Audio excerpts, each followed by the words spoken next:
All right, we have video camera 1, video camera 2, and audio. Look at this increased production quality we have. All right, guys, welcome back to HM and Big E Review Things. We have a special guest with us, our friend Rob, and we are going to be reviewing Picard Season 2. Now, we don't even know where to begin with the show, but I thought maybe we should think of it this way. We've just seen a murder. We're going to talk about who or what was killed, who or what motivated the killing, and who or what were responsible for this killing. Because when I was growing up, obviously, Star Trek The Next Generation was the best show on TV, and the best captain there was Captain Jean-Luc Picard. Now, we're left with this. So, gentlemen, what was killed? Who was killed here? Well, I mean, the obvious answer, firstly, is the title namesake, Captain Jean-Luc Picard. There was a character assassination. That's a good way of putting it. Everything good, all the traits that made you look up to him as a good leader have been thrown out the window and completely disregarded. I don't know. I mean, I do want to say this. When I was taking my EQ test at a work course, they asked us to put, who are your top 3 most influential people in your life? Number 1, I had Jesus. All right. Number 2, I had my dad. And number 3 was Jean-Luc Picard. That's a pretty high ranking. That's a very high ranking. Jesus, Father, and Jean-Luc Picard. Okay. And after watching Picard, he is no longer on my list. Yikes. That's a good way of summarizing it. That is another thing that has died then. I think, especially for Rob, but the love of this character, the love of the franchise for some people, the love of, this history of 7 seasons. 7 seasons and 4 movies. And 4 movies. The love of that has died a little bit for some people. So what I'm hearing is there was the character who was assassinated, but also the franchise, Star Trek itself. You have to talk about that because they're intertwined. And we could talk about the character first of Jean-Luc Picard. Like, what about this series did not work in terms of his character? So this season, the inciting incident in this season was that he's thrown back in time. Or no, he's thrown back into an alternate universe and he travels back in time. Right? I think that's, given the way the finale ended, I think that would be the main point of the season. Would you agree with that? And the trailers, the trailers show that it was a time travel story. Yeah. And this season started, I would say, quite strong. Right, where it seemed like they were course correcting. They're like, okay, season 1 wasn't good. I felt like the way I was seeing season 1 was, it was like almost a corpse. It was almost about to die. But season 2, episode 1, they're like, no, let's resuscitate this guy. And right? We talked about that in our first season, first episode review. There were signs of good things that we were recognizing. Right, he's coming up back to life, and then the rest of the season happened, and then now he's buried underground. So, but I talk about kind of what I think the main point of the story is, because I think everything else in the story is not related and goes nowhere. Well, what I got from the story was I'm gonna jump in on that frame. Sorry, yes. Picard was a lonely man, right? And is that true? No, he was lonely. Okay. And he wasn't willing to open himself. And by that, this show said that he was also not willing to accept his mother's death because he felt guilty that he was the one that let her out of the room. Yes, and that is why he can't form long-lasting relationships. Yep. Even though in everything that we've been told previous to this series, he's had romantic entanglements. Vosh, Crusher. Well, the Crusher is the kind Data? of more the long-term one. Yep. In the last episode, All Good Things, it's implied they were married at one point. Right. Hey, wasn't there one where he played the little flute thing and the girl? Oh played the yes, piano? Commander Darcy or something. Darcy, Darley, yeah. Yeah, it was Darcy, playing yeah. the music with Yes. her. And then there was Famke Jensen in The Mate, Yes, Well, she had pheromones. she had pheromones. Yes. which he resisted. Oh yes, he actually He was able to resist. Right, but I guess that was the plot of the story where Rob's right. It was about him unable to form close relationships with people, particularly women, Long-lasting one. long-lasting ones. Right, I don't know. It was a lot thrown in here. It's hard to. I mean, the problem is it's hard to dissect this season because there were literally All about over the 8 place. storylines that were happening. Go nowhere. That go nowhere, unresolved at the end. We just watched the Picard finale. I think they tried to tie up stuff, but it was just, there was no point to any of it. Right? Like, so Rios meets a doctor. Ice. A political statement? Maybe not. And then, nothing happens with that. And, he's just staying. That's his wrapping up. He stays. I don't know. I mean, I think we have to talk about, when we talk about the character Picard, is Patrick Stewart himself. Yeah, and I think sure. we're not in the room when these things are written, but you can kind of tell it became a vanity project. I don't know if you guys agree, but it's like, we know that he was only going to come back if certain things were going to happen in the show. He didn't want a uniform. He didn't want to be on the Enterprise. He wanted his dog in there. He wanted certain political commentary or whatever. And it became sort of a sappy vanity project for him, at least the way I see it. So I don't know if you guys want to talk about that because Thank you for watching, Sir Patrick Stewart. Sir Patrick Stewart, we love the character of Picard 20 years ago, but this one is not Picard. It was like he wasn't playing Picard. Yeah. The dialogue is not what Picard would say. It's really odd that, an actor would choose to return to a beloved character, a beloved role in his own history, and choose to say, I'm only coming back if we kind of do none of that. That's right. It's really strange, right? Like, because I've read that too, that he said doesn't want to be on a starship, he doesn't want to be in control, like a captain. What? But that's what, you're Captain Picard. Again, it's a weird choice. If you're going to do a character study and move it away from there, then don't do anything that's very Star Trek-y about it. Like don't do the time travel thing. Don't do these data, robots and have a plot about Romulus. And wasn't he just, he's in his field and he's just telling stories or something. Like, I'd rather that, but at least it's, he's doing character stuff. The character was killed, yeah. Yeah, and not only that, I mean, like, you also have to look at the relationship he had with Q. Now, in TNG, we all agree that the dynamic between Picard and Q is some of the best chemistry they had. It was believable.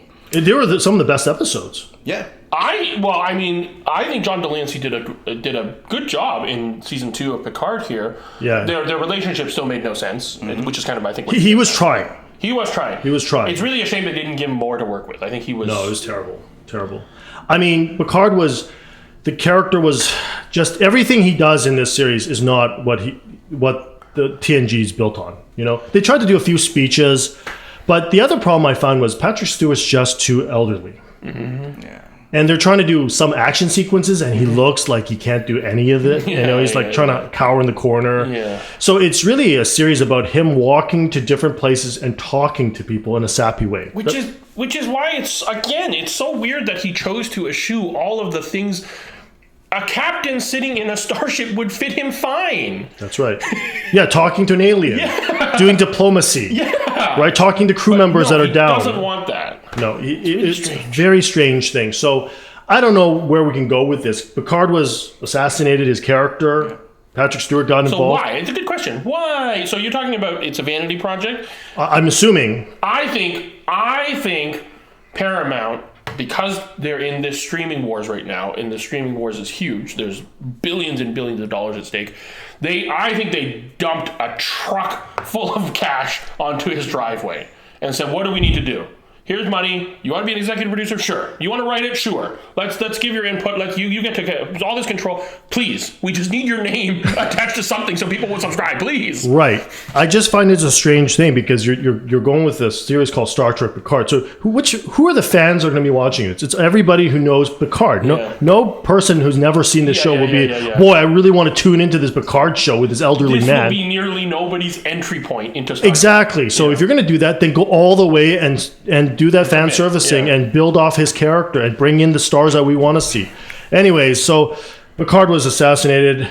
It's a corpse. But let's talk about what's the motivation behind this. We talked a little bit about that. What do you guys think? Well, why is this even happening? Why was the show made? Yeah, they dumped money into it. I think it's just streaming. I think Paramount needs shows because what do they have? What did Paramount have? Halo, which is if you've seen the last one, oh boy. They have Top Gun Maverick coming. Right. On Paramount Plus? No, it'll be theater. But it's by Paramount. It will be on Paramount Plus. It will be on Paramount Plus when it goes to streaming. All right. Well, let's talk. I have some notes here. Yeah, let's talk about your notes. I'm just going to quick fire these notes. These are all just the problems I had with one episode. The last episode. Okay? All right. So the main plot of the entire series seems to be unrelated of 90% of everything that we've been shown in that season. The multiple casting is super weird. The character that plays Laris and Talon. Yes. We talked about this in episode 1. It was like, I think they're going to explain it. No, it was never explained. It's literally just the same actor. Yeah, like it seemed like they ran out of people to cast and they just recycled actors that they had. Right, Isa Briones, who played... totally wasted Soji, in this. The character went nowhere. And then, of course, Brent Spiner. Brent Spiner is the most egregious... he's played about 10 of these Sooms. And this one, I guess he's playing a bad one. Yes. A bad guy. No, there have been multiple that have been. Anyway, Seven's Borg Implants. Okay? No, so she had Borg implants when she was a Borg, and they removed most of it, and there were some that they couldn't remove. That's why 7 of 9, as we knew her from Voyager, had that look, right? She has the one here, her hands, star here, her hands. Yeah. In this, she's mortally wounded, and Agnes, the Borg Queen, heals her through the exact same. And just happens that those implants would heal, I guess, her stomach wound. Okay, anyway. Talon can control people, right? They show that in episode 3. They control all those like people. In Game of Thrones when they warg into them. And it's never used again. It's the whole series is a first draft. It's so right. They didn't bother going through all the plot and the characters and saying, what do we need to change here after reading it? Soon's plan, which is what? Soon's plan to go and kill Renee Picard and then just casually walk away while she slowly dies. She could have told a million people, oh, Soon just tried to kill me, I'm going to die now, if it was actually her, but it wasn't, and Talon could have done it better. Anyway, okay, we're not talking about that. Moving on, the music to kind of cue, and when they're talking softly. Yes. When you look in yourself, the future, and the music swells, you're supposed to feel sad because you don't know when to feel sad, okay? I laughed out loud when the computer said 100% file deletion confirmed. What? And that he set up the voice recording of himself playing so that when they come in, it happens to be playing right when they come in. Okay. Picard ends up learning the same lesson of like accepting himself as he learned in Tapestry, which was a beautiful... That was a way better episode. 40-minute self-contained story, okay? Q somehow has some powers back. His power fluctuates throughout the season here. Q can die, but maybe okay, so there's something. Agnes on the ship just, I guess, disappears when they flash back. She just disappears. She's there 1 minute, and then she disappears, and Rios disappears, and I guess, no one's going to question that, I guess. I guess now, Seven can sit in the chair. I'll let you continue, but what we're hearing is basically plot and characters. None of it makes sense, right? Makes sense. There's just poorly written first draft. Yeah. Every idea that was thrown on a blackboard, they said, let's put it in. I have a few more, but I'll just do one more that I laughed out loud. Yeah. Well, I laughed out loud a bunch of times. So. A bunch of times. But when they get back to the Stargazer, back to the beginning, and Agnes Borg Agnes reveals herself. Why wouldn't she do it earlier? But she reveals herself and she tells them why that she's doing it. And then she's like, oh, there's this thing. And then Raffi looks at the camera. That's a galactic event. Fully serious. Yeah. Look, none of this stuff. I'll stop. Okay.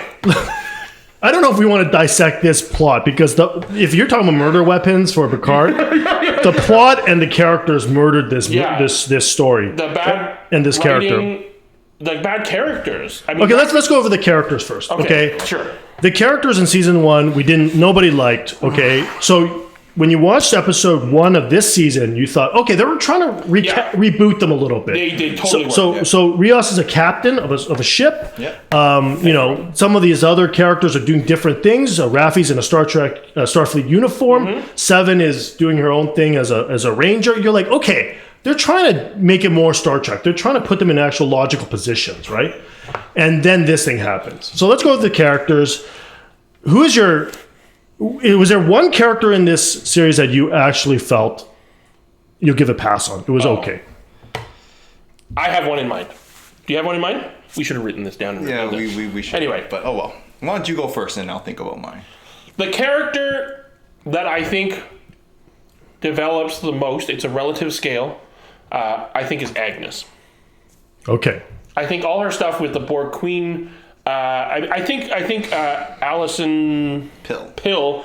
She's a pretty good actress, and she can clearly a good singer. Clearly, also, very good singer. A scene that made also no sense. But I felt that there was at least an arc for her. We're told that she's like cripplingly lonely, and then she merges with the Queen and. There's a little bit of growth there, and she's able to defeat the Queen a little bit and work with the Queen. That's at least a bit of growth. That's my most passable character. Right. I mean, you could tell all these guys are trying their best with the dialogue. They're not bad actors, but nobody can make these lines sound good. Rob, right? Who's your? I wouldn't say favorite. Who's your least hated character? I would actually go with Rios. I thought like for him, like he really got the short end of the stick in a lot of the plot elements. Like, for example, he got caught by ice, useless. And then after that, he gets shot in the shoulder. And then he's sidelined, useless. Sidelined again, useless. And like all he did was just spend time with the girl, the doctor. All these plot lines, by the way, were like, super obvious. Who's a Borg Queen? Okay, and Rios is going to stay with the lady, right? And the really annoying kid. I thought he was going to father himself. That he would be a distant ancestor. We're talking like John Connor. John Connor. I thought he was going to. Kyle Reese? Yeah, Kyle Reese. Maybe that's still going to be resolved later. But okay, those are your two. No, but it won't be resolved later because none of these characters are coming back. Okay, well that's a good thing. Who's your least least hated character? I don't know. Q. Oh, that's true. He barely shows up, but I agree. Yeah, it's good. But here's the problem. None of us named Picard. The namesake of the show. The problem is that when you're watching the trailer, you thought this whole show was about Q. He shows up for 6 minutes in this. Yeah. And they never really explain why he's dying. They don't explain why he sent them back in time. So, but that's the whole thing. So that's what I was trying to get at earlier. The driving force of this is Picard dies, essentially, when the Stargazer, and he activates a self-destruct. And Q steps in to save him, to teach him to love. That's the whole story. That's what this whole thing is about. So it's like Tapestry, but done worse. Correct. Q saves him from dying because Picard was about to die on the table, and then he's given a choice to relive some things, and he wants to change who he was because, he feels he could have been more mature in Tapestry. And in this case, I guess he feels... Oh, and keep his heart. Yes, and which... Okay, but he learns a lesson and he grows, and they told that story in 40 minutes. Right, but here's a 10 hours. 10-hour series that they send them back in time, but then it doesn't really talk about that. There's about 6 plots. One plot is Renee Picard, and they have to prevent something from happening. Which they don't even talk about what she brought back. No, she was... Alien thingamajugger. Which Brent Spiner's character didn't want her to bring back, right? So there was that's why he was motivated to get rid of her. Yeah. by running over an 80-year-old man. That's right. I laughed out loud that scene too, where he mows Picard down in his Tesla. Okay, I think show the Tesla and they mow him down. There's a lot of laugh out loud scenes in this, but it seems like I couldn't follow what was going on. And then on top of that, when they get back to Los Angeles, they go on like 6 different missions. So if you're talking about most hated character, Raffi, is it your most hated character, or is everybody? I remain not to say on camera. Okay, Raffi. There's all these characters that are doing things, and it's unresolved at the end. And I remember watching the finale and just giving up. Like I felt like the emotion. Yeah. You're just like, okay, sure, whatever. I was incredulous in the last few episodes how they managed to top themselves with just outlandish kind of plot developments and character developments that are out of nowhere and go nowhere. And I was amazed at how they could do that, and they could up themselves every week in terrible writing. It became parody. Yes. Like toward the end, you were thinking, Sure, there's yeah. no way this is part of the plot. Right. But I guess at the end, if to summarize this entire thing, he puts a key into this little... Yes. And then he finds it later in life. Right. Where did he get that? He got the key from there, though. He took it out in an earlier episode, didn't he? No, but he buries it again. Yeah, no. No, I know. As a kid, as a child, he found that key. Yeah, and that's right? what allowed him to... And he's kept it since? He kept it on him for 80 years or 70 years, let's say, and then it traveled back in time with him for him to put it back, closing that causality loop. Is that what we're saying? I know that was part of the big... Or was it when he traveled back this time, at some point he took it out to look at I think that's more... I think that happened. We just forgot it. We forgot about it. There's a lot of stuff that you forgot. Time travel issues. Yeah. Why didn't Borg Girardi just show her face and be like, oh, okay, wait. Let us negotiate. Yeah. Especially if the other Girardi is there. It's not right here. So there's a lot of time travel issues, including like, okay, guys, we can't mess with the timeline, but Rios, you can stay, man. All right, you could stay, and you could beam in whenever you want, but don't beam in here. Like, it's a lot of garbage. Doesn't this like change the entire Voyager series because of what happened to the Borg? Well, it changes a lot. They have a new queen. No. So what I've read, and I believe they're establishing, is that this is a different collective. Okay. This is a separate. They started a separate collective. Why she still had to go to the Delta Quadrant? Because they established that she was going to take the ship to the Delta Quadrant to get a 400-year head start on the Borg collective, developing. But I think it's a different one because there's that. Yeah, you're right. That would completely make none of that make sense because this is supposed to be the good Borg. And That is now apparently a provisional member of the Federation. To monitor another anomaly that was created from a galactic... There was a lot of, the word I use, unbelievable, what do you call that word? Like, it's just things that they just say one line and then you're expected to believe it. Yeah. Right? I laughed out this finale when Picard canceled the self-destruct. Because you have to go through the procedure to arm it, and then he's got 1 second left, and he goes, computer, cancel all those, and then it stops. Yeah, there was a episode. Riker needs to confirm. Riker had to. There needs to be obviously. I absolutely do confirm. Yes, things like that. But there's a lot of stuff like that. Number one.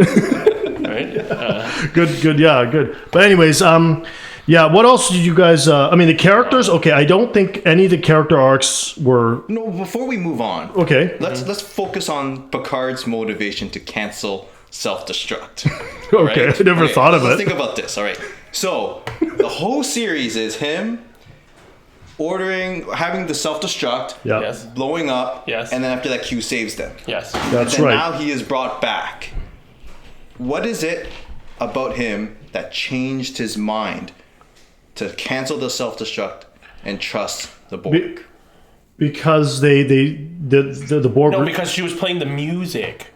She was playing that French song that his mother used to calm him. Mm-hmm. And that song made him allow the Borg to take over the Federation. By the way, speaking of continuity, wasn't Picard's mother like elderly when she passed away? Yes. But they have a sentence on that. Oh, see? That it's a one sentence thing. I sometimes see her and she offers to have tea with me because there is that one episode where is it where dreams have lease or something. Remember with that weird alien that can kind of their memories can or their thoughts can be materialized, and she invites him to have tea.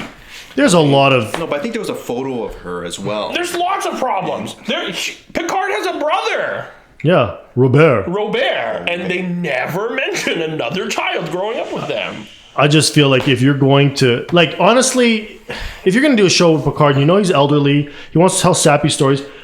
I'd rather he's on every episode's self-contained, and he just tells stories of his past, and they cast a younger crew and just explore that. I mean, I wonder if it's Patrick Stewart himself. Like, people, like, you could see in the cast interviews, all these people are like revering him, and he is a great actor, and of course the legendary Captain Picard.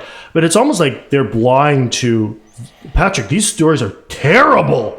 We shouldn't be saying any of these lines. This is the George Lucas prequel thing. Yeah, it's the George Lucas. No, everybody's scared to tell him this is a bad idea. This is really bad. It's a really bad script, guys. And I think we shouldn't be doing it. This is not even Star Trek. Like, no one's saying that because they want to keep their jobs. Yes. And you watch these interviews, they're all like hugging him. They're like, this is so awesome. They got to work with this legend, obviously. So I think there's a lot of behind the scenes stuff. On top of that, there's Alex Kurtzman and Akiva Goldsman making these. It's like they've never seen Star Trek before. No, I think they said that a lot of the writers are not fans of Star Trek. They haven't seen the episodes before. I think it's been confirmed. Oh my goodness! I don't know how confirmed it is. I've also heard that, but I don't know how confirmed that is. I'm just saying Clearly the product shows. There's product would if you're talking murder weapons, we're talking about Patrick Stewart and his guys. Yeah. You're talking about them writing bad stories. Not being able to figure out plot lines properly, and then the characters is unlovable. Mm-hmm. What did you guys think of the legacy characters? Guinan, Q, and of course Will Wheaton. I laughed a lot when he showed up. Will Wheaton.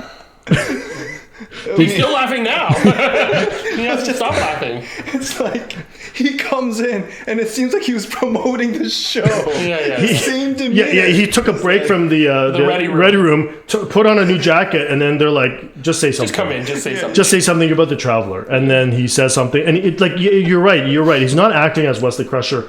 He's himself. Acting as Will Wheaton. Yeah. Right, Will Wheaton. They put a camera on him and they say something that will kind of wrap this storyline. It's really story that goes nowhere. Yeah, she's a traveler now. Now she's a traveler. Okay, whatever, right? No, but to answer your question, I mean, I thought the inclusion with Q and his relationship with Picard was a decent callback. Decent. It wasn't good, but it was nice. I'd say it's wasted. Oh, it was definitely wasted because like for Q to say that he doesn't want to die alone. And that, he saved Picard. Right. Well, first of all, season 1, why didn't he come and save Picard during season 1 when he died? So there's some inconsistencies there, right? But because he knew he would be put into a Gollum android body. But Q has the power to make him human again because Elnor came back as human. Yes. So he could have done the same thing for Picard. Anyways, a lot of plot issues. But to answer your question, I thought the characters were nice. They were like, but then they added nothing. Added nothing to the story. It's very, very, very weird choices that they made. From plot, characters, legacy characters, writing.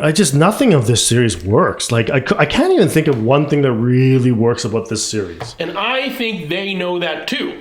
Oh. Because in the middle of season 2, of course, the big announcement is season 3. We're bringing back the entire TNG cast. Right. Basically, everyone that you're watching now for the next, I don't know, there was still like 4 or 5 episodes at the time. But you know what? I felt shows complete no trust. Even the company doesn't show trust. I know, but you know what I'm really afraid of? Is that they're going to ruin the rest of these legacy characters. Definitely. Right? Definitely. Are you going to watch season 3? Yes, I'm going to watch season 3.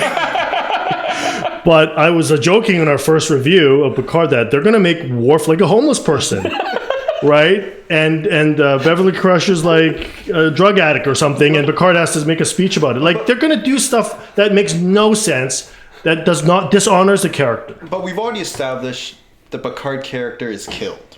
It's dead. Yeah. What's season 3 going to do? Yeah, well, it'll be literally resurrection at this point. It's not even reincarnation. Weekend at Bernie's? Basically. Yeah, propping him up. He's there, but look at all these other characters, shiny new characters that you remember. The only way I could see... What do you guys think? Are you going to watch season 3? The needs of the many outweigh the needs of the few. Very good. People want to watch us talk about Picard.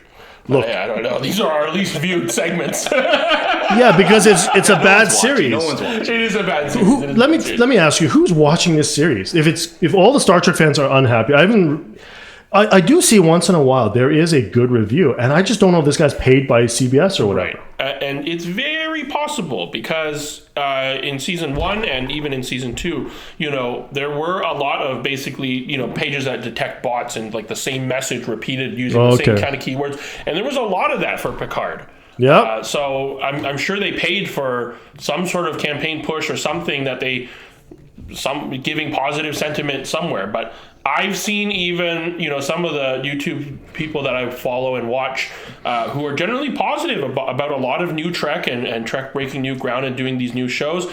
This season has been universally derided. Game of Thrones season 8. It's actually a really good comparison. Because as we talked about, and I think, I don't know if you were as strongly sentimented in episode 1 of season 2, but I was very positive about episode 1, season 2. Yeah, we gave it an A-. We both get A-, which you thought was ridiculous. It's going to be a meme forever, by the way. But it quickly went very downhill. Exactly. My final grade from an A- pilot, this is an F of a season. This is an F of a season. There's no redeeming qualities at all. Rob, final grade. I'm going to go further down. I'm going to give it an NR, which is no rating. No rating. You can't rate this. Can't rate it. Okay. So I would give Picard season 1 like a D-. Season 2? Season 1. Okay. Season 1 a D-. Yes. This is an F. This is an F. I'm sorry. I'm so sorry to say this because... Yeah. And we should play some of the footage where when we went to New York Comic Con. Sir Patrick Stewart!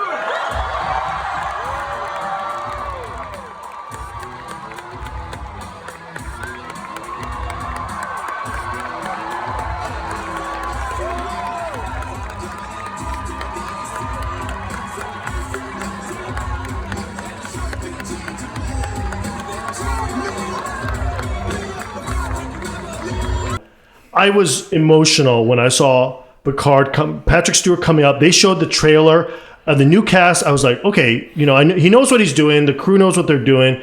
And Elvin and I were in that fifth row or whatever and watching this.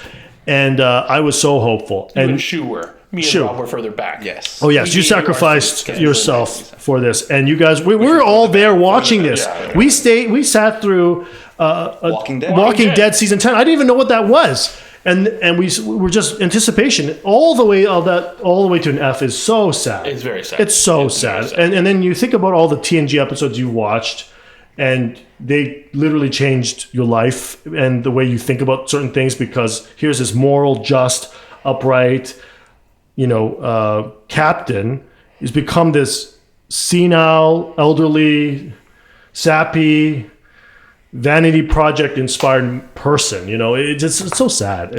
I'd have to give it an F. Unfortunately, no life at all in this. It's a funeral at this point. What is the autopsy? He's dead. What we certain things killed him, but the funeral, what are you going to say? I don't know. It didn't end well. No, and it's frustrating because it perpetuates the stereotypes of old people. All right, we're going to edit that part. Okay. At a funeral, it's often said that they were gone too soon, gone before their time. This character, it shouldn't. This shouldn't have happened. None of this should have happened. We joke, but again, all of us are really sad that this character that we loved has been desecrated like this. Yeah. I mean, okay. Do you see any hope in season 3? And if so, what would change from an F to something passable? Because they're bringing the old cast back. But I think it's the same problems if you have the same writers, So the same. the best way to evaluate or to forecast is to look back at season 1, where we did have Riker and Troy show up. So this is what these writers can do with these old characters. We've seen it already. It wasn't great, but hopefully It's better than this. But yeah, sure. No, but That's what I would think season 3 is like. they're at their retired age. What space trekking can they do at that age? They can do lots. What do you mean? Like what? Yeah, they're all They can be retired. a captain. They can sit. Oh, you mean like all? All the other characters. Yeah. As a bridge crew. Yeah, which admiral is giving a ship to this crew? They're not- That is all like retirement age. They're not going. First of all, they're not going to be put on a ship. They're all retirement age. Well, here's my quick question: is what character is Brett Spiner going to play?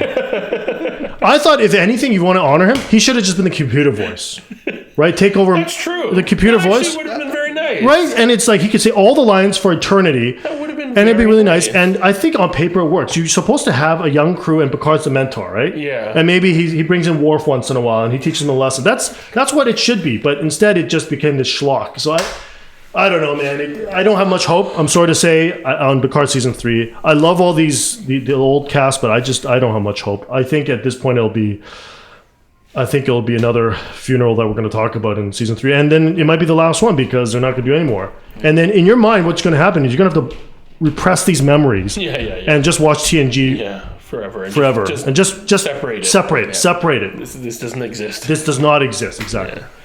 Well, anyways, any more to add, gentlemen? No. Well, thanks so much for joining us on this autopsy of a show and a character that we used to love. Let us know what you think, if we're being too harsh on this, or we are absolutely right. If you loved it, art is subjective. You can love it, and we're not saying that you're wrong for loving it. Let us know in the comments why you love it. Right, but we are kind of saying you're wrong for loving it. There's no way to justify this. Until next episode, keep watching things. Please like if you agree with it. And subscribe to our channel. Anyways, thanks so much for watching, guys. Thanks, Rob. Thanks, Rob, for coming.